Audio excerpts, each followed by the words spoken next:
You already know the name Jeffrey Epstein. It echoed across every channel, every headline, every country. He was exposed. He was jailed. And ever since, investigators have been peeling back his network layer by layer, dragging secrets into daylight and forcing people to answer for what they did. But imagine, for a second, that another storm has been brewing in plain sight, right here in America, inside the very heart of Hollywood, and almost nobody dared to look. No entry in the Epstein documents. No public link. No whisper in that investigation. Yet there are 2 federal lawsuits, a combined $337 million in claimed damages, stacks of alleged text messages, sworn filings, and men who say they were harmed. One woman kept shouting warnings for years. They mocked her. They dismissed her. They called her unstable, jealous, attention-seeking. Her name is Jaguar Wright. And now, in courtrooms, parts of what she claimed are being argued under oath. Stay with me, because by the end of this story you'll understand why Jaguar Wright once stared into a camera and said Tyler Perry was worse than Epstein. This story is not about the Epstein files. Tyler Perry's name is not in them, and we'll check that fact plainly. There is no proven connection to that case. But something else is unfolding. 2 actors, both black men, both appearing in Tyler Perry productions, filed separate lawsuits months apart. They say they never coordinated. They say they never met. Yet their allegations describe a similar pattern. What you're about to hear may make you furious, may make you question everything you thought you knew about Hollywood power. While researching this, the accusations alone were chilling, the idea that dreams can be twisted into leverage. So who is Tyler Perry? Here's the short version. He rose from poverty, slept in his car, wrote plays in church basements across the South, and audiences from those same communities lifted him into fame. Today, he is a billionaire with Tyler Perry Studios in Atlanta, 330 acres built on a former Confederate base, larger than Warner Brothers, Paramount, and Sony lots combined. He produces for BET, Netflix own. Forbes confirmed his wealth. Oprah praised his journey. He became a symbol of black ownership in an industry that rarely allowed it. And Jaguar Wright? She's a singer, an insider, a loud voice against the industry's hidden deals. She refused settlements. She refused silence. Over the years, she made accusations about major figures long before investigations began. People called her delusional, until some stories later gained traction. She has also accused Tyler Perry of running protection systems and attending powerful parties, claims he has denied. For years, her warnings were ignored. Why is this exploding now? As of February 2026, 2 federal lawsuits are active. Together, they seek $337 million. They include alleged texts, dates, and locations. Tyler Perry continues working while coverage remains limited. That quiet, Jaguar Wright says, that's the real story. The first lawsuit involves actor Derek Dixon, seeking $260 million. In June 2025, Dixon, who appeared on The Oval, filed claims alleging harassment and assault. He says Perry entered his bed uninvited at a guest house, pinned him against a wall in a trailer, and sent persistent sexual texts. These are allegations in court filings. One message quoted in the suit reads, "What would it take for guiltless sex?" Another line, also cited, spoke about killing a character unexpectedly, sent after Dixon's role had been shot on the show. Dixon interpreted it as intimidation, though Perry denies wrongdoing. According to Dixon's complaint, promises of cars, raises, and producing his pilot were discussed. He says none materialized after he resisted. Eventually, he went public, telling ABC News his goal was simple, to make sure future actors never have to choose between their dreams and their dignity. Look like thinking that I've made a change and that something like this won't happen to another actor that works for him or another actor in the industry. That would be justice for me. Then came the second case, Mario Rodriguez and a $77 million claim. Half a year later, December 2025, another actor stepped forward. Rodriguez, who appeared in a Medea Halloween project, filed his own lawsuit accusing Tyler Perry of harassment and assault. In his complaint, Rodriguez says Perry touched him without consent on multiple occasions, made repeated advances over several years, and invited him to a Los Angeles home under the pretense of watching a film, where he alleges he was assaulted. Perry has denied wrongdoing. What shook observers most was Rodriguez's reason for speaking up. He said he only found the courage after reading Derek Dixon's allegations in the news. That's when it hit him. Maybe this wasn't isolated. 2 men. Similar claims. 6 months apart. No coordination. No shared lawyers at first.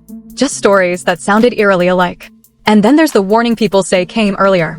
2 years before either lawsuit, actor Christian Keyes went live on Instagram in December 2023. He looked furious, shaken, like someone tired of carrying secrets. Keyes spoke about a powerful Black Hollywood billionaire who, he said, had harassed him for years dating back to 2005. He claimed this man had a circle of people protecting him, shielding him from consequences. Keyes said the pressure grew so intense he started carrying a recorder everywhere, afraid of being disbelieved. He never publicly named anyone, but the timeline he described matched the year he appeared in Diary of a Mad Black Woman, a Tyler Perry film. Keyes later deleted the videos and went silent. No explanation. No follow-up. Online rumors exploded, with some people speculating he'd been paid off, though there is no proof of that claim. Now, with 2 lawsuits active and those old warnings resurfacing, the question hanging over Hollywood is heavier than ever: coincidence, or a pattern finally coming into the light? Is this some bullshit? Is this another one of those meetings where you meet with a black billionaire businessman, and while my manager was there, everything is everything. I got my Kinko's presentation with the plastic cover on it. I paid good money on this, good money. I'm running it down like you can invest in this, that, and the other. As soon as my manager leaves, he moves it into a conference room. And I'm like, okay, it's a conference room. Nothing sketchy about this. Didn't realize that the doors on the side of the conference room right there led into his suite. So about 8 or 10 minutes, I'm nervous in my phone. I'm like, okay, okay, you changing? You got to use the bathroom. It's a number 2. Cool. He comes back in silk pajamas, silk robe, right as they're delivering strawberries and champagne like this is Pretty Woman or a fucking date. Now, I'm like, wait, whoa, this ain't that. I'm not him, and this ain't that. I'd love for you to invest in my company. He probably should have, because he would own a piece of all the Queensmen. The books I've already sold, the 6 or 8 books I'm about to release, all of that. He would have had a piece of all of that monetarily, but he didn't. He was thinking with his dick. And yeah, he came back in, grabbed a strawberry, sat down, and I was like, yeah, I'm leaving. You got my presentation, I'm gone. He's like, are you sure? I said, yes, I'm sure.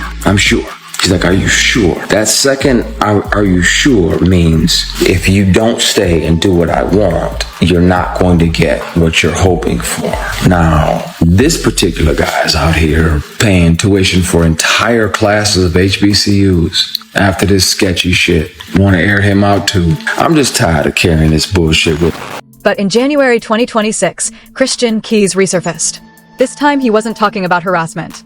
He was accusing Tyler Perry Studios of trying to erase his creator credit from all the Queen's men. Keyes said he had to involve the Writers Guild just to get his own name restored. And while explaining that fight, he dropped another clue. He said the direction of seasons 2 and 3 went somewhere dark, far from what he originally imagined. He claimed the tone changed after control of the project shifted away from him. Perry has not publicly confirmed those claims, and details about creative disputes remain contested, but the comment lit a match online. Jaguar Wright quickly defended Keyes, saying she understood exactly what he meant. She repeated her long-standing accusations about what she says she witnessed inside industry circles. These are claims she has made publicly for years and that remain unproven, but they fueled a storm of speculation. One of her most controversial ideas is what she calls a protection payroll.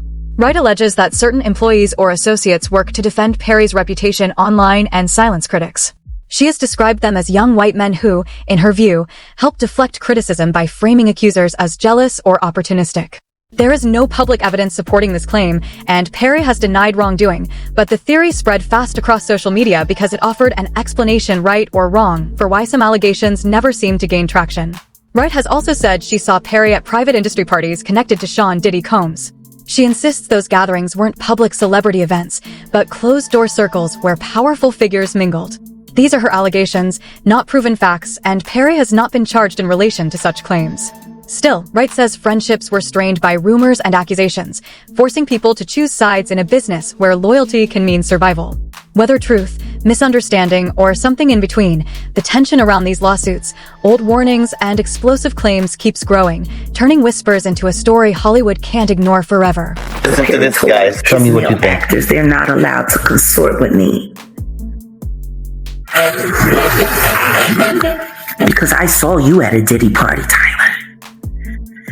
And you were having a glorious time. I spent a lot of time in Miami, and I snuck around Star Island quite a bit. I know Christian isn't lying, but I need him to tell me what happened to my friends.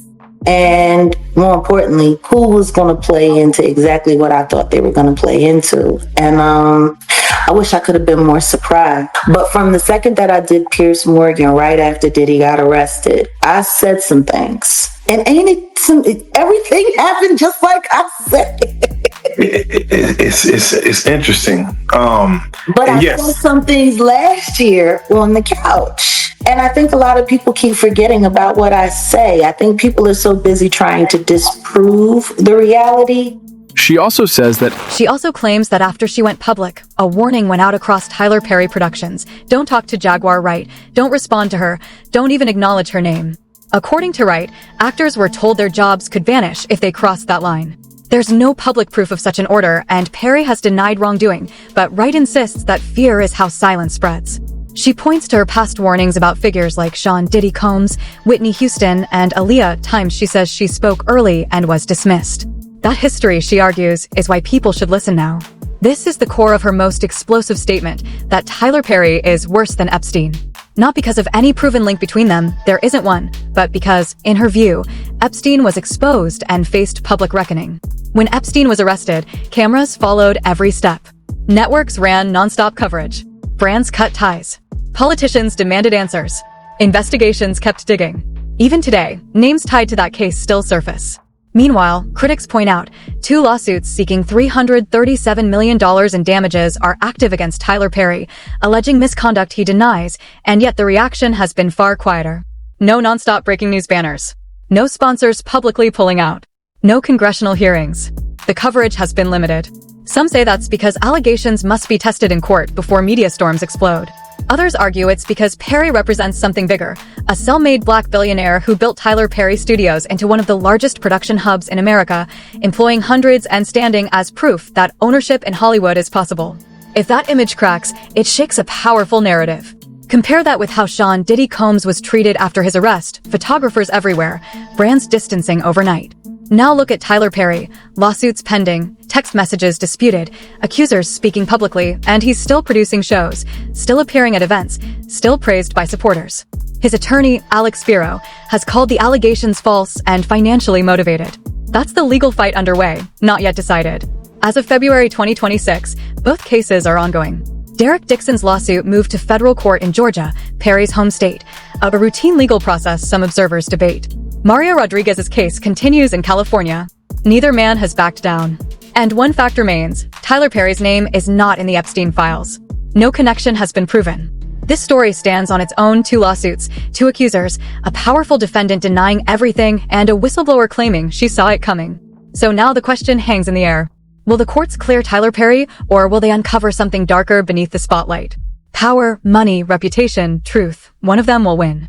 Tell us what you think. Share your thoughts below and stay close, because this story is still unfolding, and the next chapter could change everything.